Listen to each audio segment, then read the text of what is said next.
You can go ahead.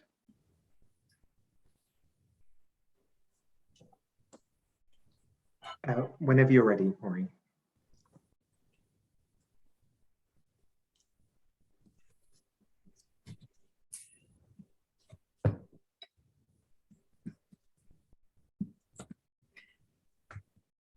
Good evening, and welcome to the third in the series of new books in Perpetrator Studies Series.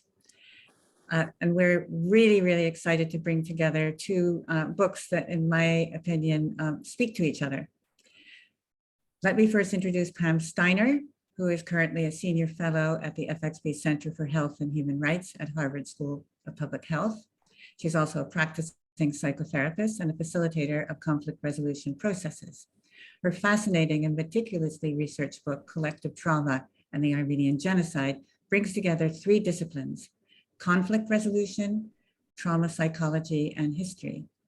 She has a special connection to the histories she's bringing together in that she is the great-granddaughter of Henry Morgenthau, the US ambassador who took the truth about the Armenian Genocide to the world. Colleagues at the University of Utrecht might be pleased to know that their compatriot, Bessel van der Kolk, the author of a hugely important and record-breaking best-selling book on trauma, also a mentor of hers, wrote an endorsement. Like Pam, Thomas Kohut brings together disciplines that are usually kept large poles apart. He has a PhD in history from the University of Minnesota and is a graduate of the Cincinnati Psychoanalytic Institute. He is currently Sue and Edgar Bachenheim III Professor of History at Williams College in Massachusetts. He's a member of the Council of Scholars at the Erickson Institute at Austin Riggs Center in Stockbridge, Massachusetts. He's also the president of the Freud Foundation, US. He's the author of three books: A German Generation, An Experiential History of the 20th Century, Wilhelm II and the Germans, A Study in Leadership, and most recently, Empathy and the Historical Understanding of the Human Past, which speaks so very powerfully to the questions we have gathered together this evening to discuss. A few words about myself. My name, Maureen Freely. I am a novelist and a translator with a special connection to these same questions. I grew up at Robert College, an American institution founded in 1865, which, when Istanbul was Constantinople, played a significant role in the events under discussion. My own class at the sister school, Eighth American College for Girls, and the brother school, Robert Academy, included descendants of the genocide's victims and its beneficiaries, this including at least 4 from the families of the main perpetrators. 4 of my own 8 novels touch on their hidden histories. Now, the format of the event is Pam will speak first and Tom will speak next. The three of us will begin a conversation after that, and then I'll be inviting people in with questions. Please do use the Q&A function to record your questions as we go through the event. It will be wonderful to call on you when we get to the Q&A section. You can also, of course, just let us know when we are in the middle of the conversation and bring your thoughts into it. I can't tell you how much I'm looking forward to hearing first from Pam and Tom, and then from the rest of you. Thank you very much. And now, Pam, over to you. Thank you so much, Maureen. And thank you for moderating. Professor Freely is, as well as a novelist and translator, a human rights activist.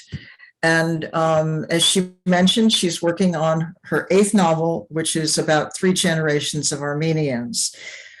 Thank you, Tim Williams and Susanna Nitel, for this very welcome opportunity to speak to the Perpetrator Study Network about my book, Collective Trauma and the Armenian Genocide, Armenian, Turkish, and Azerbaijani Relations since 1839.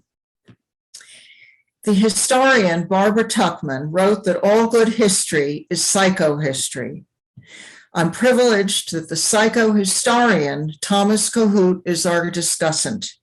I came across Professor Kohut's recent book, Empathy and the Historical Understanding of the Human Past, only after I'd finished my own book. And I was very excited to read it because his insights made me much more conscious of what I had written, even so far as I said to myself, he's told me what I have done by reading the book. Now, my book is about collective trauma, the kind that is caused by people-to-people contact, rather than, for example, the collective trauma resulting from an airplane crash. Making sense of the collective trauma of the people-to-people type rests on empathic understanding of the traumatic events, history, and psychology.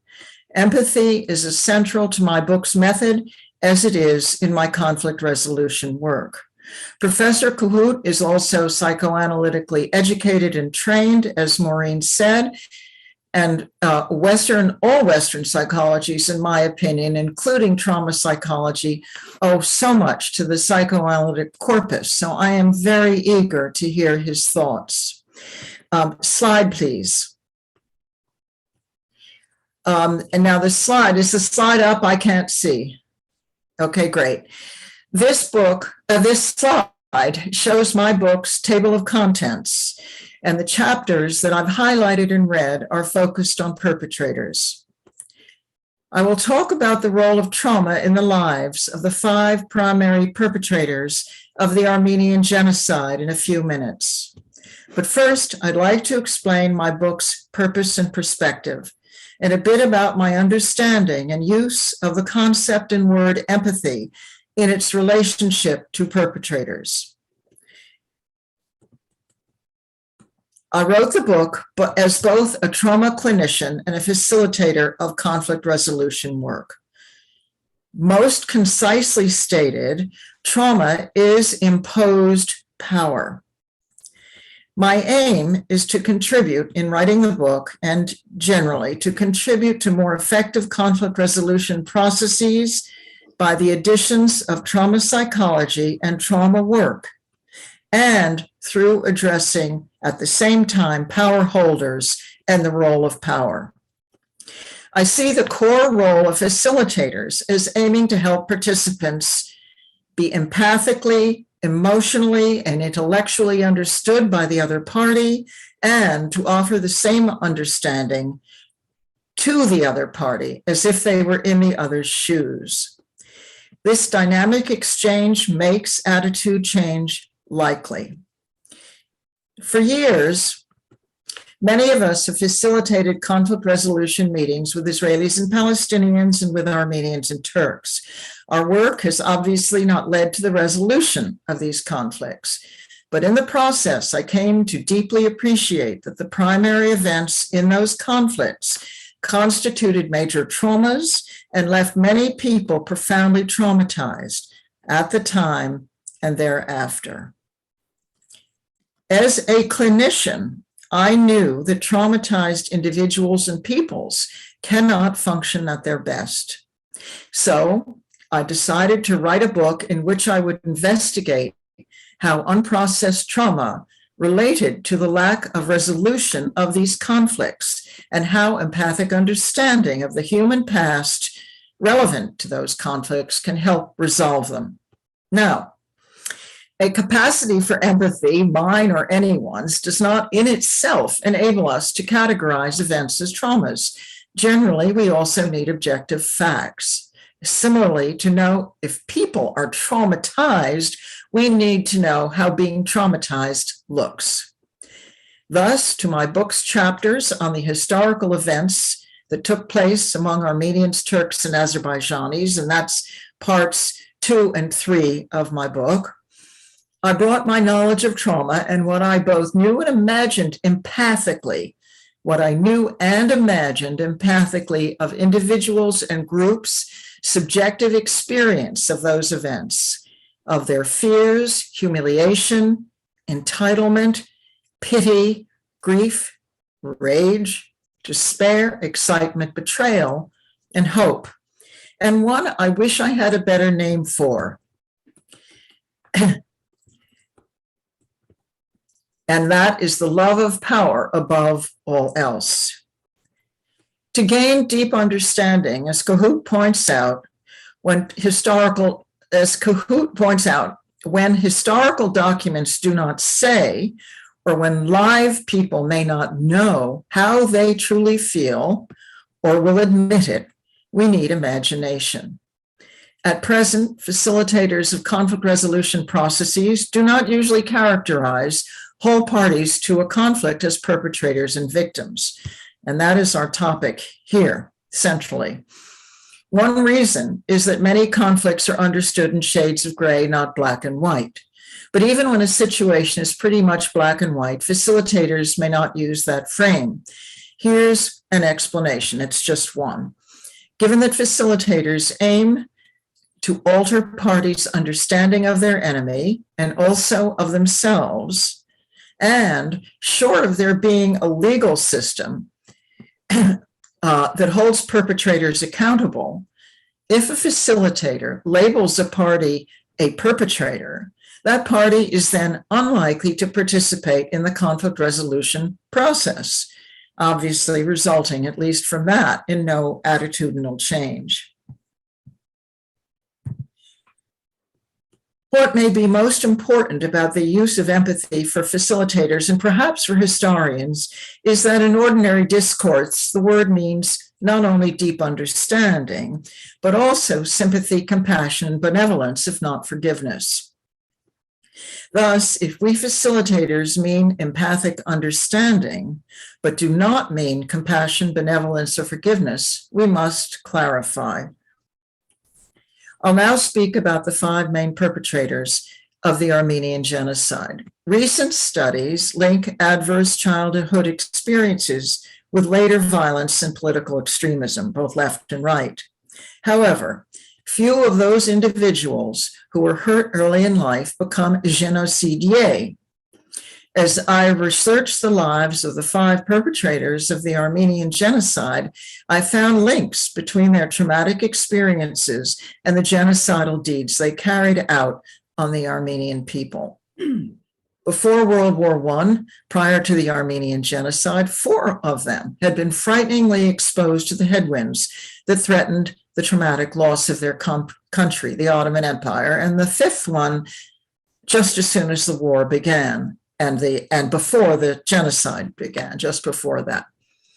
Each of the 5 was exposed then quite differently, but each's experience would have seared his soul traumatically. First, Talat Pasha. He headed the Ottoman government, which single-mindedly saw to the destruction of the empire's Armenian population. But long before, beginning at the time when Talat was a toddler, Christians in the area around his Rumelian Bulgarian village rebelled against the cruelties of Ottoman rule. Thousands died in that fighting. And as it approached their village, Talat fled with his family to Istanbul, returning only when things seemed more stable. During this period, Talat would have developed awareness that he belonged to the other members of the Muslim collectivity. They were his people. Along with the experience of violence, Talat's family and social surroundings transmitted to him the rising collective anxiety about the threats and uncertainty ahead. They were in the air, all of that. Second is Enver Pasha. His origins were very humble. He was not. He married a niece of the Sultan and soon became the young, headstrong commander of the Ottoman army. Even before that, at age 27, Enver had successfully led Ottoman revolutionaries against the Sultan. He and they believed that the Sultan's policies risked the Ottoman Empire's future. Enver then served in the Balkan Wars. He felt the humiliation of the Balkan defeats keenly. When he next led his men to the victorious recapturing of the original Ottoman Empire, Ottoman capital, Edirne, he gave a speech calling for revenge against the rebelling Balkan Christians. He described them then as the slaves of his people. 3, Djmal Pasha. As a child, Jamal was a recipient of trauma transmitted to him as he listened to his mother's family retelling with sighs, in his words, in front of his grandson's words, in front of the wood stove, their memories of being ethnically cleansed, impoverished refugees to the Ottoman Empire from the Christian Russian Empire. 4 and 5. Dr. Nazim and Dr. Shakir were medical doctors. Before World War I, together, they created the unofficial special organization, a paramilitary outfit headed by Enver. The men composing these irregular units were released from prison to carry out the genocidal measures against Armenians and later other Ottoman Christians. Well, before the war, Dr. Nazim had belonged to the same group of revolutionary Muslim Turkish nationalists all these men belonged to, and to whom Enver had led against the Sultan. Their purpose had been to promote policies they believed would conserve the empire. Because of this revolutionary affiliation, Dr. Nazim was imprisoned for nearly a year. Reportedly, the guards tortured him and falsely informed him that all his family had been killed. Dr. Shakir is the only one, and I mentioned this, of the 5 who was traumatized during World War I. That happened very shortly before the genocide began. He was almost killed on the Caucasus front. I don't know more about the incident, but it is possible that Armenians were directly involved, as Armenians served in both the Ottoman army and the Russian army confronting them then. Thereafter, Shakir, as head of the special organization, traveled around the country to oversee the killing, just like Heinrich Himmler in Nazi Germany. Shakir was known as the Butcher. Now, any of us might have empathized compassionately with the child Talat's fear, the patriot Enver's hope, the grandson Jamal's sorrow and righteous anger, the husband and father Nazim's pain and grief, and the soldier Shakir's terror. We might understand their situations as traumatic moments, but ones that took place before the 5 became perpetrators of the Armenian Genocide. However, would any of us feel compassion or offer forgiveness for the genocidal choice they made when they were in possession of societal level power? Please remove the slide.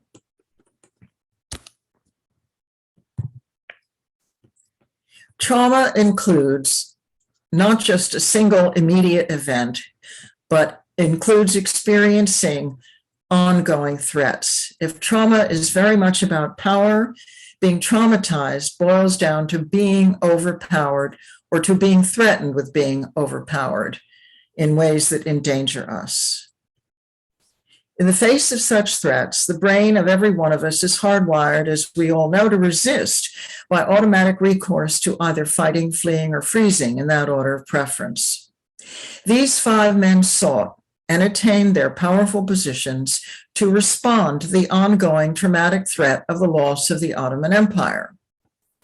They associated this threat with Armenians gaining equal rights, one that in turn threatened what they understood as their a priori or entitled superiority as Ottoman Muslims.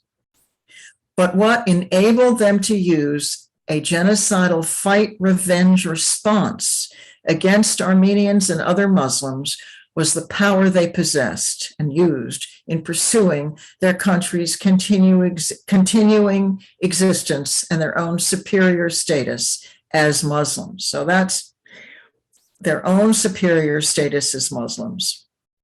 I want to emphasize that. Leaders of the Turkish Republic since then have all denied the Ottoman Empire's commission of genocide. Hence, President Erdogan's publicly declaring that there had been no genocide because it was impossible that a Muslim could do such a terrible thing. Now, Joseph Shea is a Boston psychiatrist who has worked with Vietnam vets who murdered innocents. Out of his work, Dr. Shea identified a trauma symptom that he calls moral injury, something that people do to themselves when they harm innocent others. And he has recorded what harm this has done to those people. By not acknowledging what the Ottoman government did, Turkey has avoided accountability, yes, for reparations and restitution, but what Turkey also still avoids is facing their long buried, overwhelming, and traumatically humiliating self-inflicted psychological injury of having been génocidier. Akram Elisli, the brilliant Azerbaijani writer currently under house arrest in Baku, wrote of such injury at the collective level, saying the former master of the country committed ethical, moral genocide against his own people. At the end of World War I, having eliminated the Armenians of Turkey, General Enver sought to destroy their collective presence in the South Caucasus. As far as I know, that policy has never been disavowed by the Republic of Turkey. Instead, it appears to be current policy. As such, Enver's policy represented, and the continuation of that policy represents transmission across time of the self-inflicted injury of carrying out genocide. This is my last point. A major insight in Kohut's book is that the use of empathy in understanding history takes us face to face with choices actors had but did not choose. That, in other words, takes us face to face then with the fact that history is perhaps not only unstoppable impersonal forces. My book offers some examples of when the history could have taken significantly different turns. Here is just one, oversimplified for brevity. For some years, in the 2 decades before the Armenian Genocide, the Sultan had allowed, sponsored, or overlooked massacres of Armenians, in which it is estimated that well over 200,000 were killed. In those pre-genocide years, the Ottoman prince, Sabahaddin, was among the Ottoman elite who, similarly to some Armenian elite, had been educated in France. The prince was a sociologist and politically active. He cared greatly about preserving the geographically spread out diverse empire. To this end, he urged the government he started a political party and urged the government to maintain and improve the decentralized structure of the bureaucracy. One of his motives was thereby to meet Armenians' demands for sufficient autonomy to live more safely as a community, and to him that represented holding on to the empire. Had his approach been adopted, and as the Armenians had long been protesting, had the justice system at the same time been made to work according to its own rules, possibly there would have been no genocide. Obviously, it matters greatly to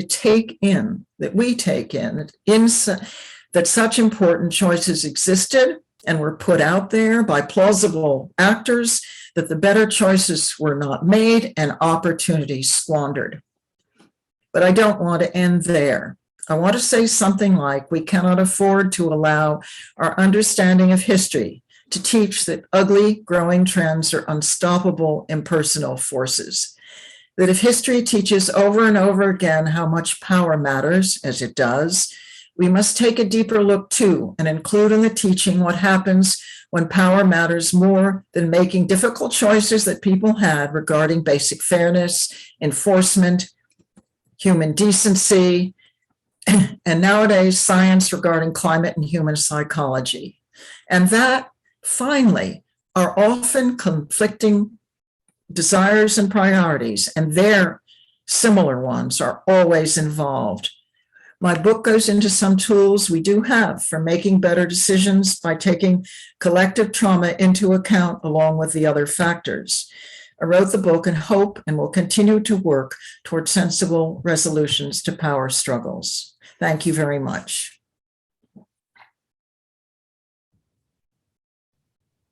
Thank you very much, Pam. And I'll now give the floor to Tom.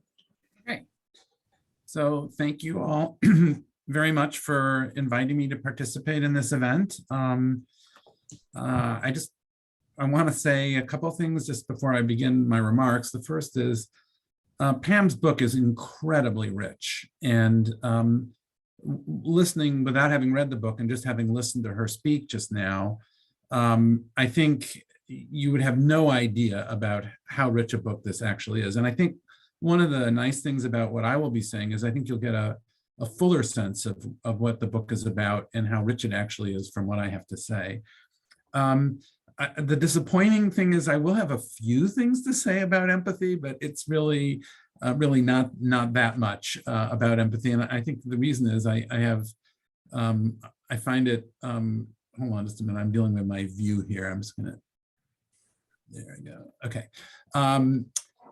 So in part because I think the book, it works so well from an empathic point of view. But so basically what I'm going to comment on today is I'm going to be reflecting on Pam's really excellent book given my background as a psychoanalytically educated historian who actually knows not that much about the history of modern Turkey and knows very little actually about the Armenian Genocide. And I think it's fair to say that much of what I know about the Armenian Genocide I learned from Pam's book. So I don't think what I have to say will make any contribution to our understanding of the history that Pam discusses.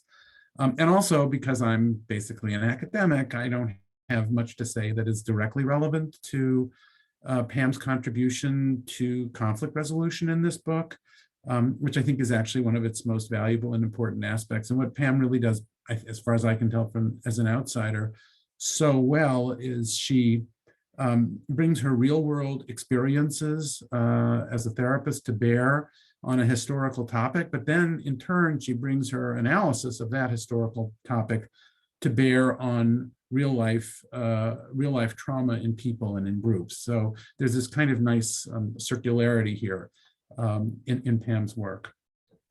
So what I will say about empathy is that I found the book deeply empathic and unproblematic, basically, in the way she uses empathy in the book, and therefore there's nothing, I don't have that much to say except that I think Pam does a beautiful job in empathizing with Armenians and with the Turks who were their not infrequent persecutors. And despite the fact that she's clearly critical and condemnatory of Turkish behavior toward Armenians, she doesn't demonize them, but in fact, as we just heard now, presents them as traumatized human beings themselves.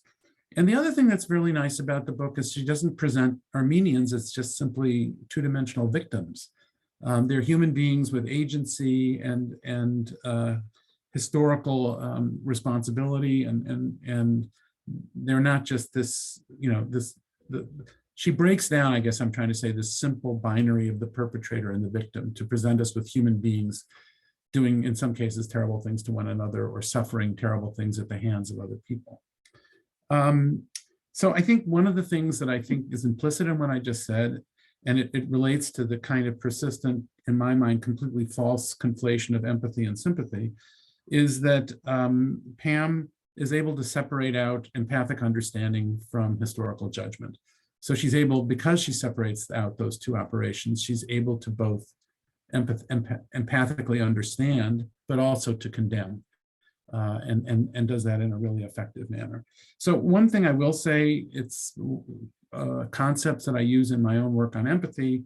I use two concepts by the historian Reinhard Koselleck the concepts are called space of experience and horizon of expectation, as his way of conceptualizing what he didn't call empathy, but I would call empathy. And based on that conceptualization, what the historian tries to do is think his or her way inside what Koselleck called the space of experience of the people of the past. And by the space of experience, he meant past people's sense of their own past and of their present as it was the product of that past at any given moment in time. In other words, there's their experience of themselves and of their history.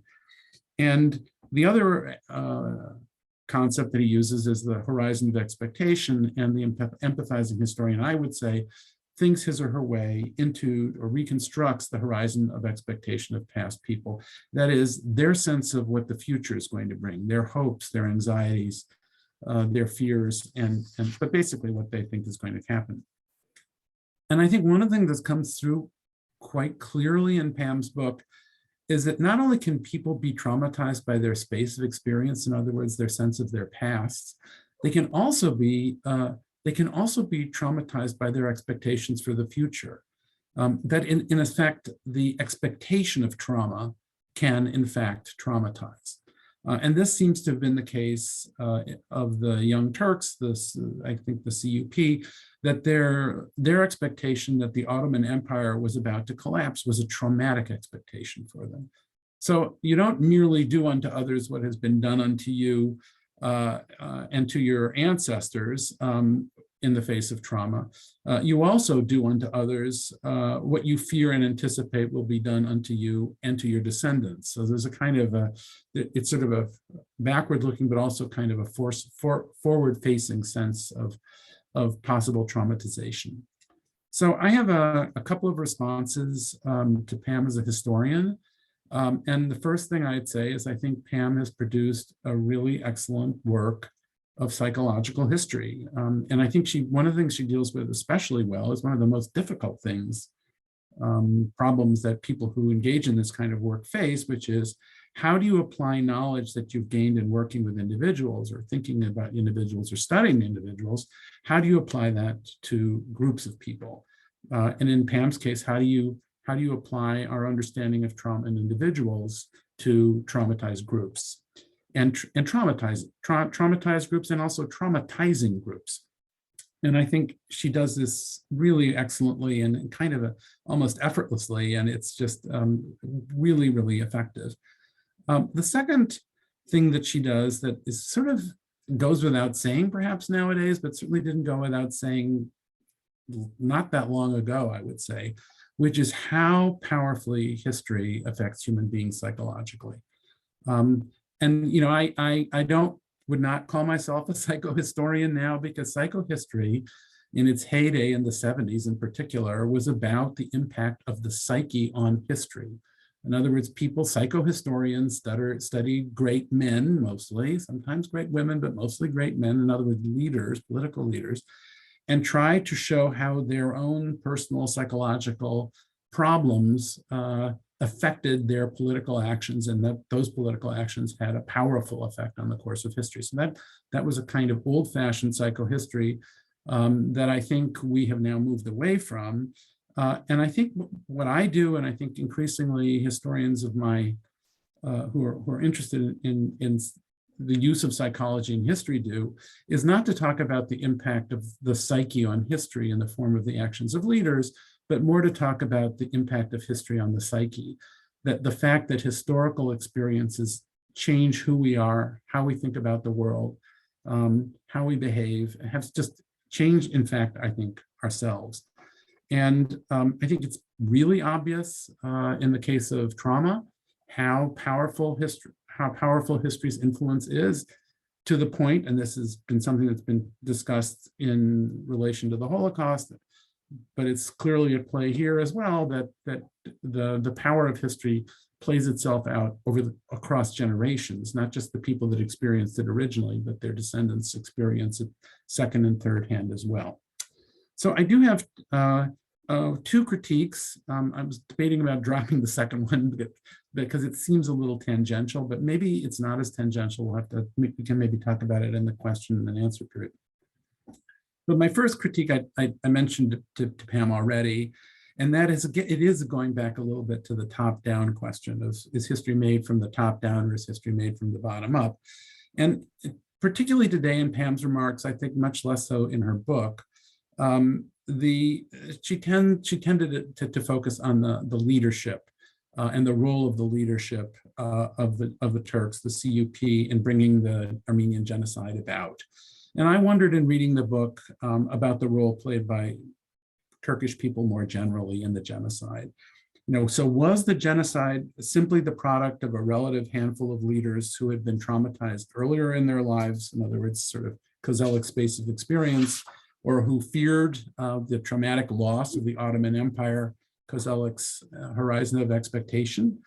Or was the genocide the product of popular anti-Armenian feelings, which already before the genocide had taken the form of a series of really quite bloody pogroms against Armenians?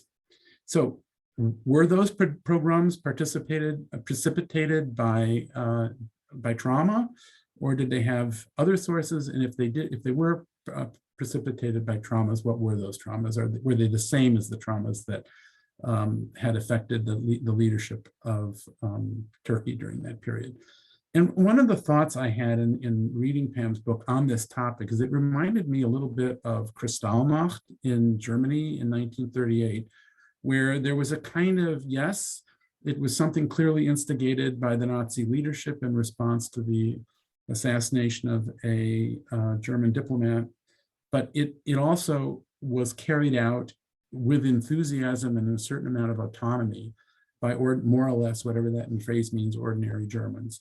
And I wondered if that was something that went on here. The other criticism is maybe kind of bizarre and tangential, but maybe it's not. And it is about the concept of self-authoring epistemology, which Pam uses a little in the book as a way of processing trauma.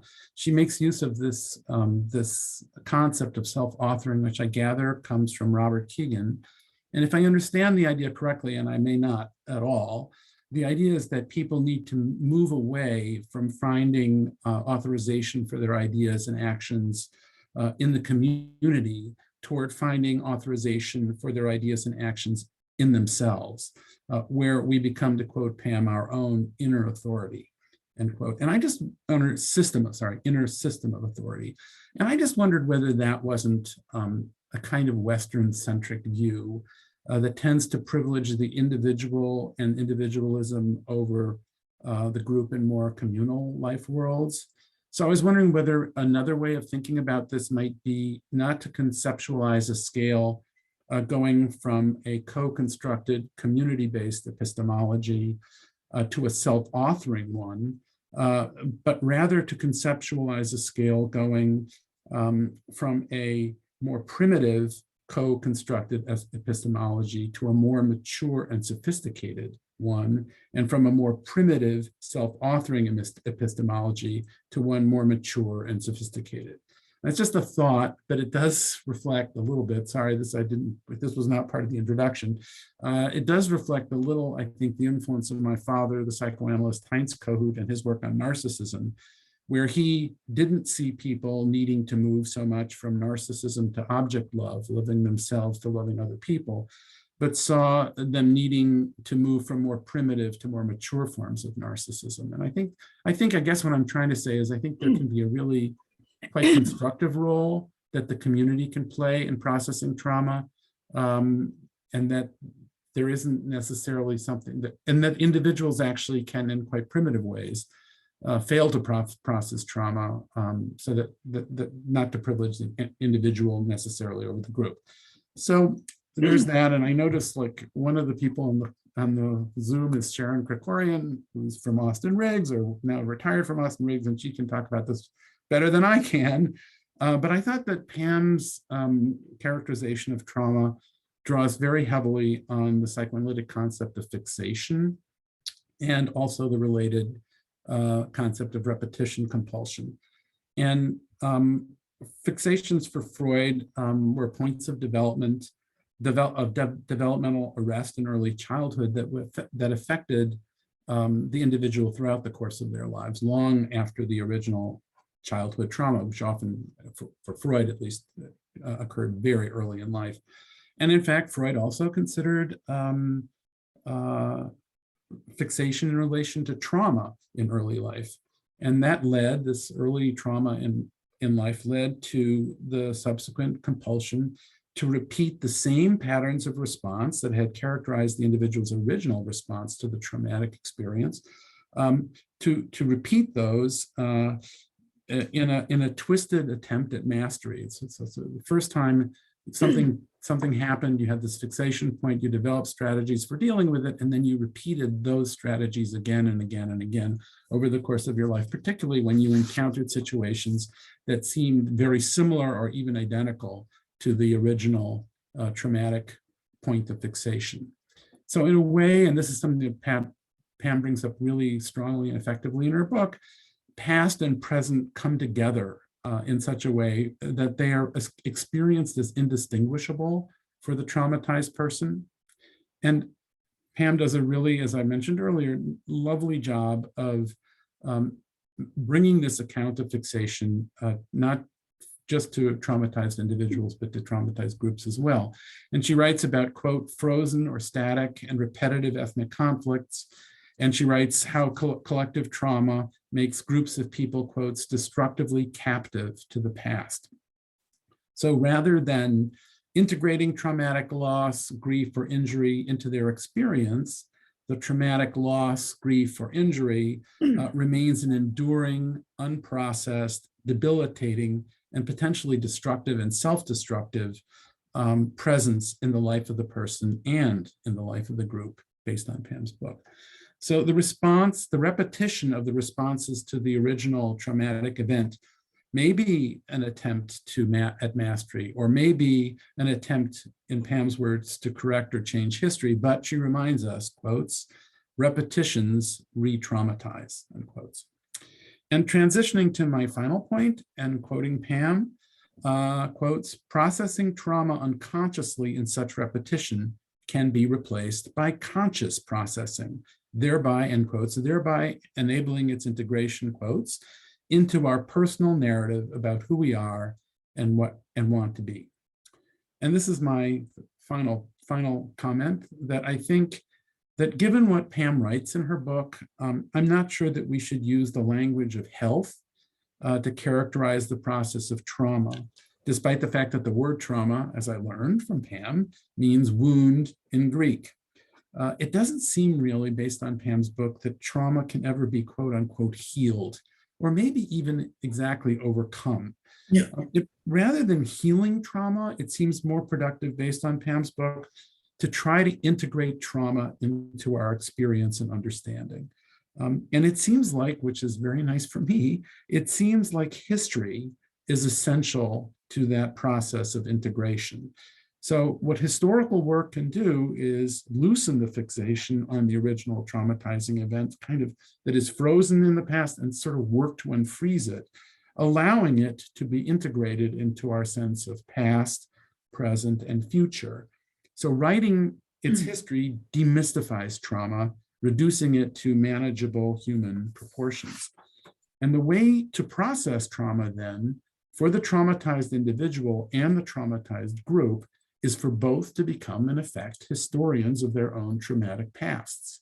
And both the traumatized and the traumatizer need to learn and understand each other's histories, this comes from Pam, as a way to achieve reconciliation.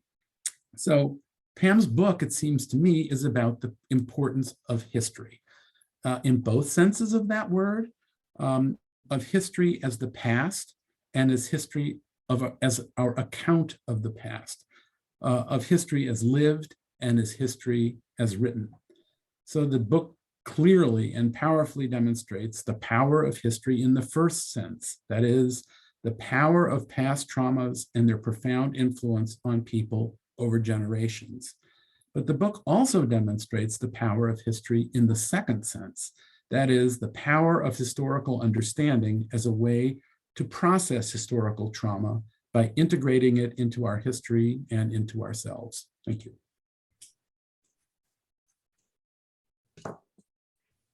Thank you very, very much, Tom. I was busy writing down your words so that I can take them with me. Can you hear me?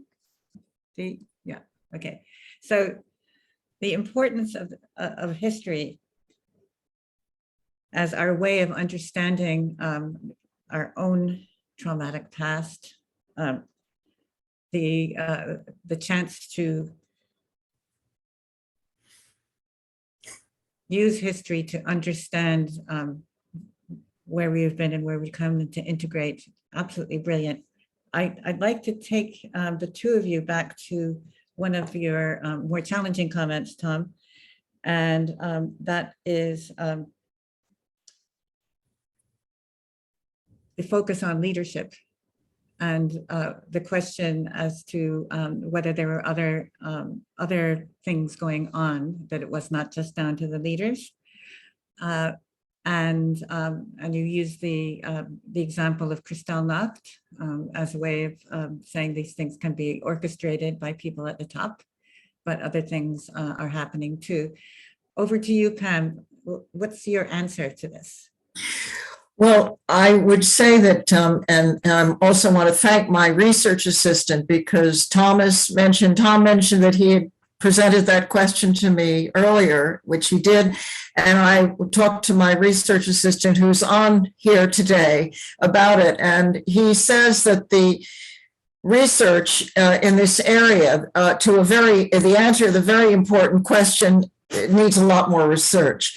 But what I can say is that, and I don't want to go into trying to compare it to the German situation, but I think it's a good comparison. I just take too much effort here. That the history between Armenians and Muslim Turks in the Ottoman Empire was a very long one of a mutual interdependence for centuries. And the Armenians had kind of lived their own lives separately, mostly, but not completely. And however, my interpretation and understanding is that when French and American revolutions took place and the word spread about rights, that people had rights just because of who they were, it got to the Ottoman Empire. The Greeks broke away in the 1820s on the basis of getting their freedom and their rights. And the Ottoman Empire, and that's why my book starts with 1839, the Tanzimat reforms in Turkey came into place.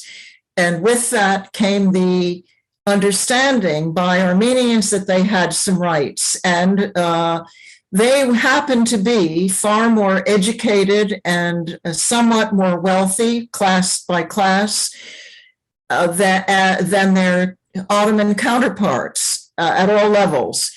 And moreover, the Armenians were educated in Europe and much more open to modernizing ideas. And although I would say that the Ottoman population, Muslim population, was much less educated and less aware, and even though most of Armenians were still peasants at that time, but they were, even as peasants, much more organized and efficient about their lives, and they were the object of envy for all of these reasons by the Ottoman population. However, I don't see that the Ottoman population would remotely have turned to genocide. They could be stimulated into trying to steal from and stealing from. They were stimulated into murderousness. And it's a complicated story, but maybe that's a beginning of an answer.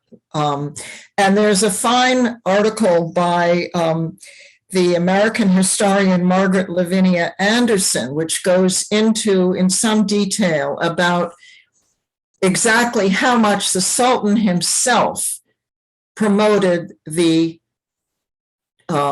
massacres of Armenians in the 1890s, which was already 20 years before the genocide. So that's what yes. Now that gets to the question of leadership.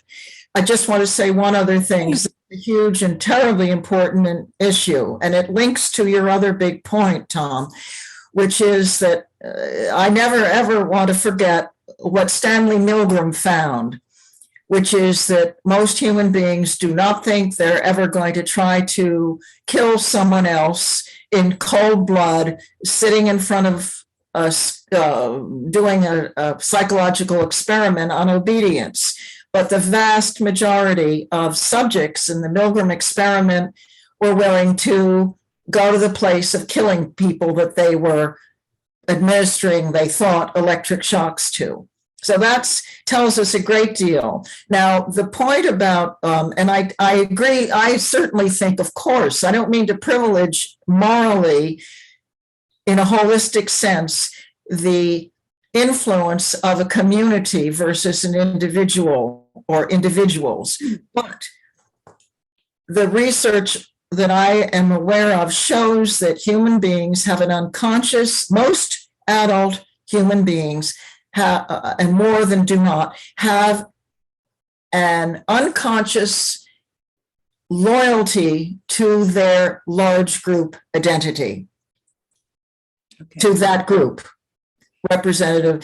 And if asked, in principle, they'll answer one way, but asked about anything that offends their large group, on the whole, they won't go along with it. And they can't explain more than to say, that's my group. And they get punished. Groups punish people who differ very much. Now, highly educated people are able to separate themselves from their group identity consciously, it seems, but it isn't just education that does that. It is seems to be a level of psychological development. It's not saying that one is better than the other, but it has a different capacity that goes with it. I don't know if that's remotely clear. It is. It is. I'm very interested by what you have to say about moral injury and the need, which Tom also talked about, for a collectivity, a nation to understand what's happened in its past, the injuries of the past. It's very much what the Turkish Armenian journalist and activist Hrant Dink was saying. He was always saying that the genocide, which he didn't use the word, but he meant the word, that the genocide was something that caused moral injury and moral injury to the entire nation, and therefore the only way forward, the only possibility of redemption was to face up to that. So I very much endorse that. We don't, what he started has not continued, and maybe it will continue at another stage, another generation, I don't know. Certainly the taboo has disappeared in Turkey. It is possible to talk about the genocide now without fearing for your life, although you're not that secure. I wanted to put to one side moral injury and talk about honor, because returning to Tom's question about whether the terms we're using are Western-centric or too Western-centric, honor is the term that Hrant Dink used as well in his own way. And it seems to me that the traumatized leaders and the traumatized peoples who had been displaced, during the contraction of the Ottoman Empire and during the disruptions and different fronts of World War, the Great War, which the Ottoman Empire was using, they felt that they had been dishonored collectively. Speaking to your, it was a collective humiliation. How do you place that in the scheme of things? It's not quite trauma, but it's something related to it. Well, it is. It does, from what I've read and a little picked up, honor among Turks, and there is one article which I found very helpful by a Turkish woman and an American scholar comparing the American South's concept of honor with Turkey's and seeing a lot of similarities, that honor has to be defended. But to me, the most important always at any cost. And it's anything that is done that is constructed as having been done to you is left at that. In other words, there isn't any further questioning of, did I contribute to it? It's always the outside influence that has dishonored you. And it seems to boil down to anybody's conception of having been dishonored equates to having been dishonored. And is that your understanding? I just wanted to throw the question of honor into the mix. I mean, honor is the shame, the other concept linked with. And I would link it to the sense of entitlement at bottom, to superiority as Muslims, that was very present and has was evident in certain newspaper articles and so on of the period. I think that they, so. And if only it were just the newspapers, if only it were just the newspapers. Yes. I would really love it if people would come in with questions after my last really big one. And that's to so Maureen, before you do, can I just respond to your two previous points? So I just, so I think in thinking about the role of ordinary people, whatever that phrase is, but people who are not part of the leadership that are making the kind of high levels decisions, I think, when you bring in, which comes through, Pam, in your book, by the way, very clearly, the sense of humiliation that certain Turkish people, Muslim people felt in relation to Armenians, and that there were, that the experience, Maureen, that you just pointed out, of being pushed out of your home, and the humiliation and the trauma of that experience. So I think it's not unlikely that there was, I think the answer is maybe obvious, but it's worth stating it. It takes both leaders committed to genocide and people willing to carry it out, and you can't have the one without the other. And I think the discussion we've had so far has been mostly about how that ordinary people might have had reasons that, again, it's something that comes out of my book on empathy, but that given the order to kill helpless Armenian men, women, and children, that order sort of made sense to people. And when that order makes sense to them, there's a kind of complicity there, or at least something going on that is. And I actually, I think the Milgram Experiment is not maybe the best thing to cite, because the Milgram Experiment is about obedience to authority, basically. And so it's like you tell people to do terrible things, and if you do it in the right way and in the right conditions, they'll do it. And I think again, I don't want to talk about Nazi Germany. It's very hard for me. I have to resist. But I think that it's very clear now. We know that. In fact, no one was forced to do the killings that were carried out by members of the SS, but also ordinary soldiers in the Wehrmacht who were draftees. And it's actually a much more subtle process of kind of stepping over the line and normalizing a kind of murderous behavior that would have been unthinkable even a few years before. And I would just strongly recommend, and I think one of the very best articles ever written about how people can be brought to committing genocide is an article by this guy named Harold Veltzer.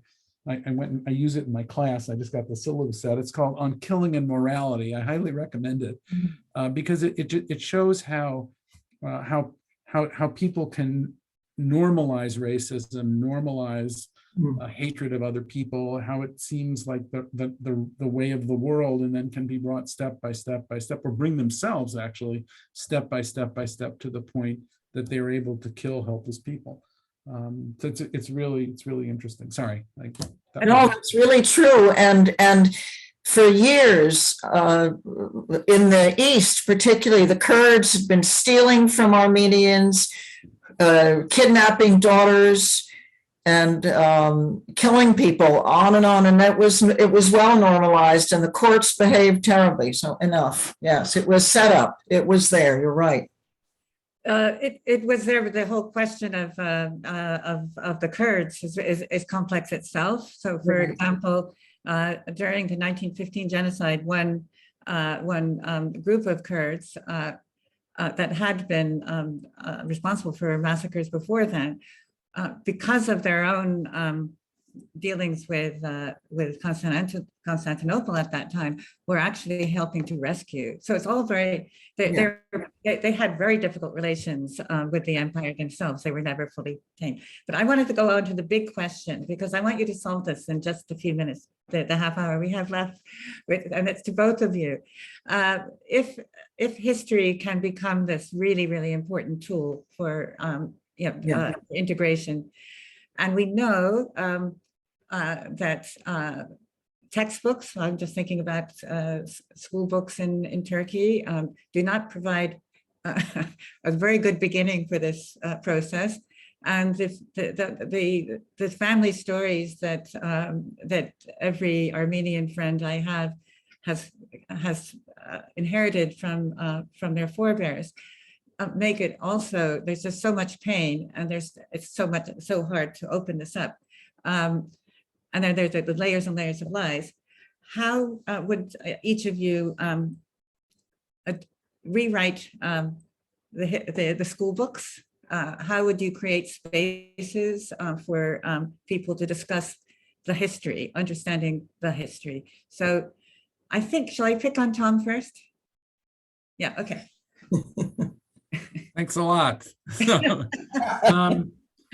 Yeah, I mean, the point is, I think it can be made even more strongly. I mean, history isn't objective, and history can be used and instrumentalized, and can perpetrate or perpetuate perpetration.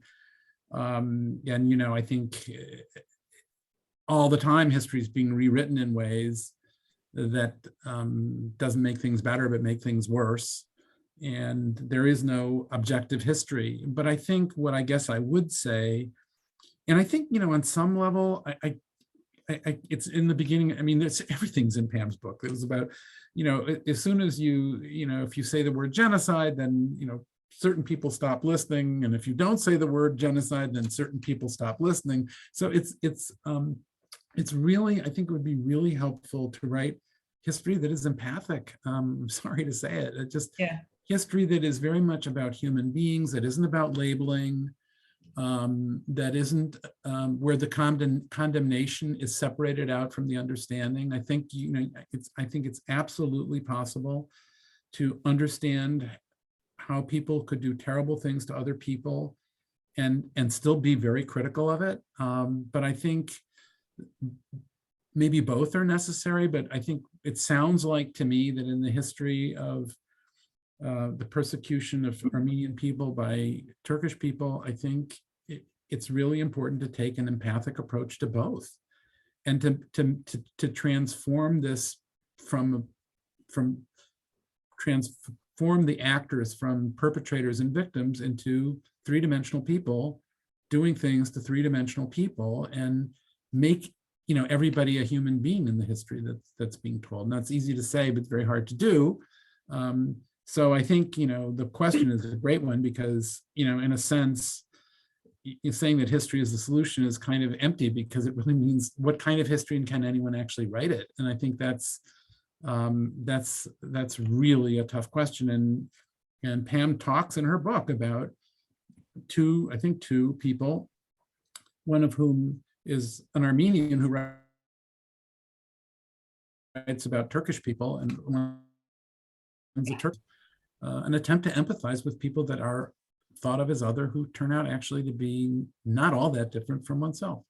So when I think about empathic history, which is a really good idea, I got thinking about the empathic history of this time that I would that I write if I were a historian or dare to go into that field, which would also be looking at the role of the Western powers in exacerbating the problems, and also absolutely catastrophically failing to resolve them. after World War I. But that's another idea for another session. It's a fascinating story, but it's basically the Western powers were players in all of this business throughout. Yeah. So your next book, Pam. Right. Anyway, right now, what would how would you sort of create spaces for this sort of empathic history, so to build slowly towards other understanding, always bearing in mind that there's a tremendous amount of pain and moral injury and everything else in the mix here.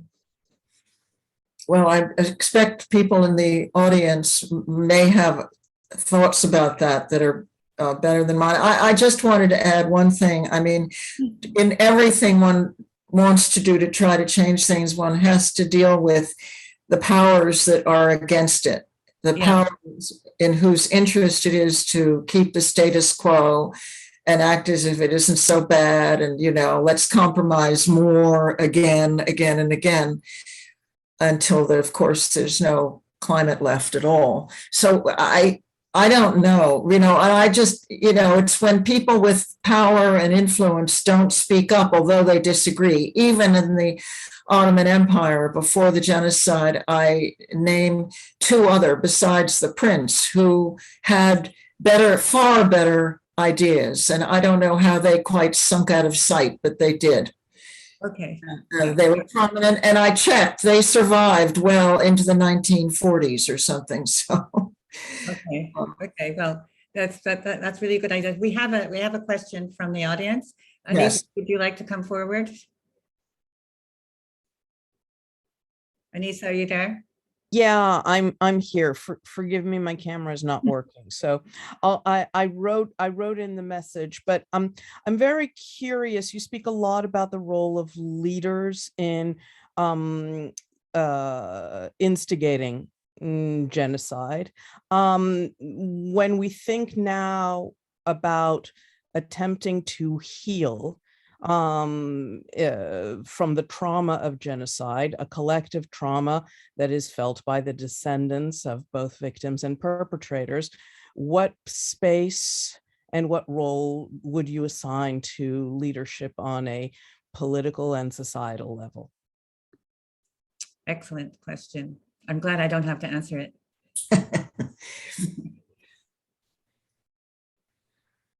Well, I think leadership could ideally own up to responsibility that is part of them. In any conflict resolution process, it is as important to focus on one's own self if you're a party to a conflict, and examining your own attitudes and your own history and being honest about it.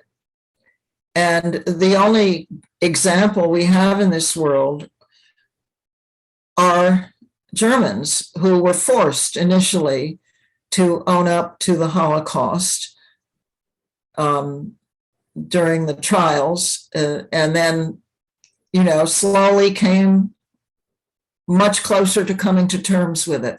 It is the only example that I can think of. But I'm sure there are others, but that's the big one. But it did Germany a great deal of good. So there could be an element of self-interest. And that was what Hrant Dink was trying to get over. Hrant Dink, for people who don't know, was an Armenian Turkish who lived in Turkey and was an important writer in Turkey, human rights activist on behalf of Armenians, but not at the cost of dehumanizing all Turks. But he was murdered in cold blood in front of his office, in the middle of Istanbul a few years ago. Yeah. So I mean, that's an example of what you were saying, is that when you want to change, you have to look at what's blocking that change, and that is a horrible classic example of what happens. Things do get. But he did, as you said, he got somewhere with his efforts. Yeah, he did. He did. Yeah, we have a question from Paul Schulte. would you like to come Thank forward? you. The book was great. I enjoyed reading it, and the conversation has been fascinating. And it leaves me with a kind of vertigo about this question about trauma and conditioning and guilt. How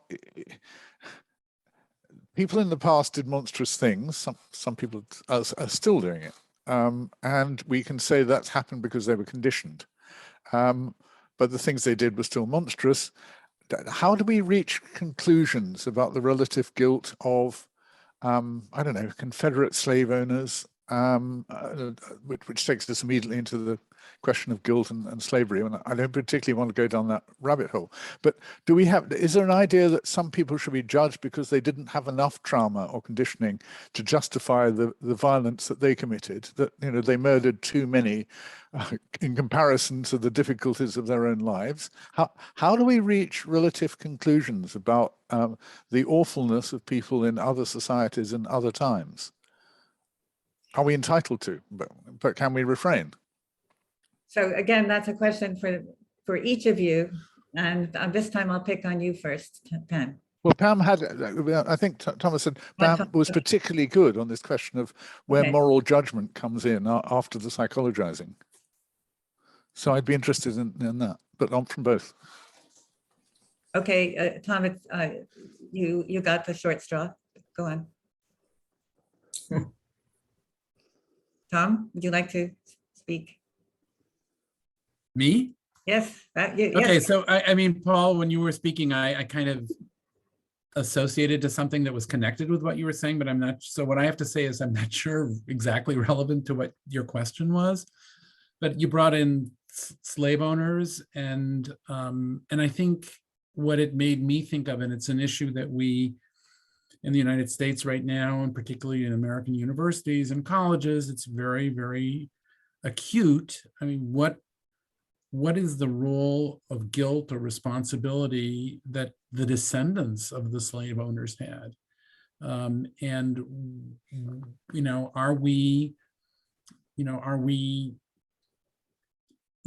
is it right that guilt gets passed down over generations just as trauma does get passed down over generations? And sure, I think one of the things that comes through again in Pam's book is how guilt and trauma is transmitted in families who are of Armenian and Turkish descent in some instances. And certainly, you know, in Germany, the whole question of guilt and the guilt of the younger generations has a lot to do with the fact that Germany has handled this situation so well.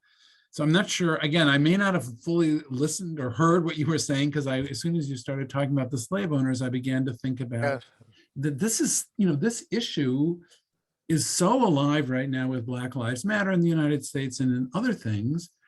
And, you know, right now we're taking, it's become a kind of a ritual that every time there's a public lecture at Williams, the host makes a comment about the fact that the land on which Williams College stands was confiscated from indigenous people. And there's a kind of, the past is still really alive, but in a kind of, I don't know what the right word is, but as if we have a responsibility still to do what, in my case, these weren't my ancestors, mine were all in Europe doing probably terrible things there too. I have no idea, but you know, it just, I guess the question is,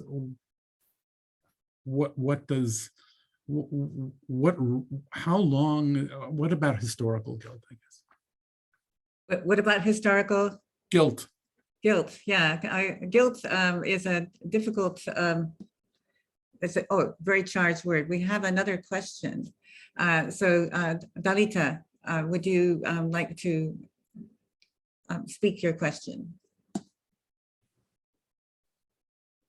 If you're there, otherwise I'll read it. Yeah, hello. Hello. Hi, everyone, especially those I already know. Yes, what I wrote is, can one speak of collective trauma concerning the perpetrators of the Armenian Genocide, as it is clear that a tiny minority of Turks only are sorry for what was done by their ancestors, and for the current confiscation of Armenian lands and properties. And since the vast majority support Erdogan's, oh, I made a mistake there, I forgot the apostrophe S, avowed will to finish the job with the help of Azerbaijanis.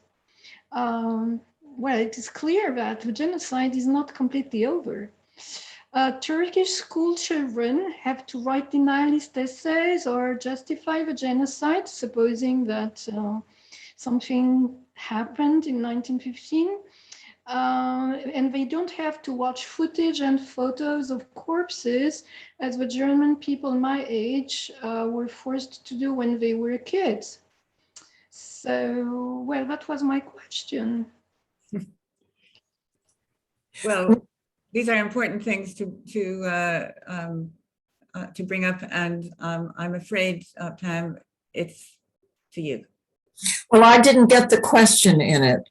I know what she's talking about exactly. The question is about using the expression collective trauma for the perpetrating party, namely today's Turks. Could you repeat it, Maureen? I would just say, can we use the term collective trauma with the Turks, with the descendants of beneficiaries as well as the perpetrators? Yes. Well, I think for sure you can, but you have to make the distinction that being experiencing trauma and maybe coming out of it traumatized, which I think the Turks are for many reasons as a whole, has to be used. But you also have to say this does not mean we should have compassion for the way the acting out or the acting on the basis of that is carried out. But I think that, yes, the whole point of what I'm trying to say is that it's something deeply to understand, but it doesn't mean you feel sorry for them. And that is a problem with both the word trauma and the word empathy. They have the common meaning. You hear somebody's traumatized, you feel bad for them. Well, I do feel bad for Turks in a way, but I don't feel at all, I feel terrified about how they're carrying on in the South Caucasus. And I wish they would straighten out their heads, but I do think it's traumatically motivated in part or pushed. I do. So Sorry, but would you say that what has traumatized the Turks has to do with the Armenian genocide? no, I mean, can I say? Yes. I mean, kind of, unless you'd like to come in, I just, so many Turks are not actually Turks. So many are descended, at least partly, from the victims of the genocide, and we're not mentioning the Greek genocide yet, but we can.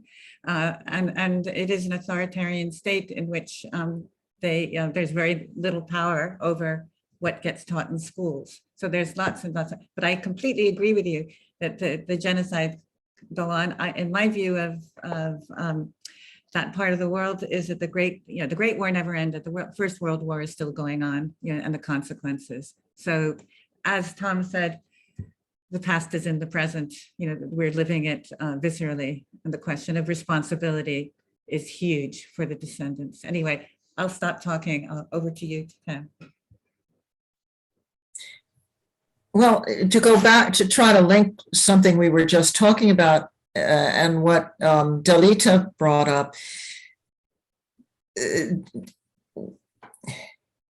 there are to some degree international norms and laws that people who have a certain amount of influence at levels that I don't think any of us here do could act upon, and that would go some way toward improving things for different people. But I don't know if that's getting anywhere close to what Dalita is wanting to have addressed. Lita, would you like to come back? No, thank you. Thank you. Okay, all right. So in that case, if there are no other questions, it falls to me to speak too much again. And going back to the question that you raised, Tom, about guilt, or I would prefer the word responsibility. What responsibility do we all have for the crimes of the past in the country where we live? And I used to say, oh yeah, my relatives were, being oppressed in Ireland, when all this is going on, so it's not my problem. But I've come to the view that it is, because my ancestors, when they went to America, were very badly treated for a generation or so, and then we got some education, and we became white, and we inherit all the benefits of a white supremacist state. Anyway, so the question of applying this to the question of Turkey and Armenia and Azerbaijan, I think, to follow on from what you said, it's important to look at what's going on in our own country, wouldn't you say? And then take those insights to Turkey and Armenia, rather than telling Turkey and Armenia to do what we have difficulty doing. And so that's my challenge to you, Tom. So I just want to, it's funny because you said sort of what I was thinking, in that, I mean, actually, maybe the word isn't so much responsibility that we have, but that we have benefits. We enjoy benefits of oppressions that happened in the past. And I was thinking about that. Actually, I don't think, because of the destruction in World War II, because of the bombing, because of the absolute calamitous collapse of the Third Reich, I don't think Germans feel that they are privileged because they had the Third Reich in their history. Whereas I think people in the United States whose ancestors came from Germany, Austria, or Ireland, are in fact enjoying benefits of practices long before our arrival, and for which we are, I don't know if we're responsible for, but we were benefiting from them. And I personally think that in the United States, and again, it's not the focus of the discussion, but I think that on some level, slavery is for the United States sort of almost comparable to the Holocaust in German history, and maybe the Armenian Genocide in the history of Armenian people and Turkish people. But I think there is a kind of comparable way that, slavery was, something that was done in the South, and I live in Massachusetts, which was, totally an abolitionist state, and whatever. But I think if you think about it as in terms of benefits, it changes the game a little bit. Yeah, thank you. We have another final question, but I would just say the other parallel is, the United States was, the land was stolen. The land was stolen wherever you think about it, and then we brought slavery. Those are the two great crimes or sins, whatever you want to say. Well, that's true of the Turkish Republic as well, because as many people on the call will know, so much of the Turkish Republic, the wealth is stolen Greek and Armenian land. But I'll just leave that there, because that's another thing that will get me in jail. We have two questions now, and so we have Margaret Tyndale, Bisco, and Susanna Knittel. So let's start with Margaret. Well, I didn't really intend it to be a question so much as a comment, but the going back a little bit to when a question was asked about what do you do once you've identified this situation of collective trauma and the way history is passed on to the next generation. Thomas answered that question in one way, but very often what comes up is this question of textbooks, and it was mentioned, I think, by our chair. So I just wanted to say that I have done research on this, but certainly as far as Northern Ireland was concerned, and then we've had a consortium here in Washington, D.C., where we've been talking about how this plays out in a number of places. It's not, writing some textbooks is a good exercise, but getting the authorities to actually use them is completely unrelated in a way to whether you can actually get the textbook written. And even if you have them, getting the teachers to feel that they have the courage to teach something that they think the parents of their students are not going to like, is yet another issue. And so the whole way that history is processed, really, I'm trying to use a different word than taught in primary or secondary schools, is kind of a cultural thing, really, and finding ways to talk about history that can process all of this is just seems to me, so far we haven't got a lot of progress to report on that. And actually even Northern Ireland, which was magnificent in getting textbooks written that were written by a Catholic and a Protestant teacher, and getting policy introduced that would require everybody learn the same history. But interestingly enough, they moved on to feeling that they'd gotten so obsessed with this that they got pushback from teachers, and they started focusing instead on human rights as a topic for teaching instead of history, and so on and so forth. So I mean, that whole thing is just a huge thing. And I've just decided that I'm going to say this in these different forums, because often we think of textbooks as a kind of shorthand for what the solution is, but actually we've done quite a lot of research on this, and we're still working on this. There's a lot to do. Excellent. Well, it's really interesting. So I thought of two books for somebody to write, and it has to be, one is the politics of textbooks, and the other one is the history of people fighting over textbooks, which would be really interesting narrative. Yeah, excellent, really good. Suzanne, we're just about, in fact. Yeah, no, it's not a question, and it's just a comment, because in my field, comparative literature and cultural memory studies, there is recent work on precisely the question of how we are implicated in and feel responsible for histories that are in the past or that are not our own, and what role literary texts and artworks, films can play in bringing that out, and also in negotiating that. And there's just a recent book, The Implicated Subject, that deals with this very, very powerfully. And but it does not deal with the Armenian history. It deals with various different Holocaust, colonialism, slavery, and the Israeli-Palestinian context, but it's a really, it's a concept that travels very well. So yeah, so the book is going to need a sequel. So I just, we've come on through an hour and a half with so many new book ideas, and we've come to the end.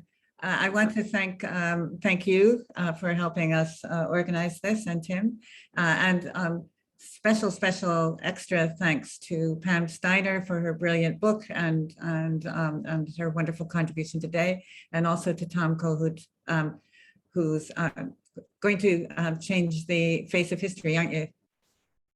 No. I'm your cheerleader anyway. Thank you so much for joining us tonight. Is there going to be a fourth talk in the series? yes, we will continue in the spring semester, and it starts in January with Alexander Hinton's book, It Can Happen Here. That is going to be the next event and the next launch. Can you please make sure that all of us are on the mailing list? Yes, please. Okay. Well, thank you so much. And I'm going to have a drink now, but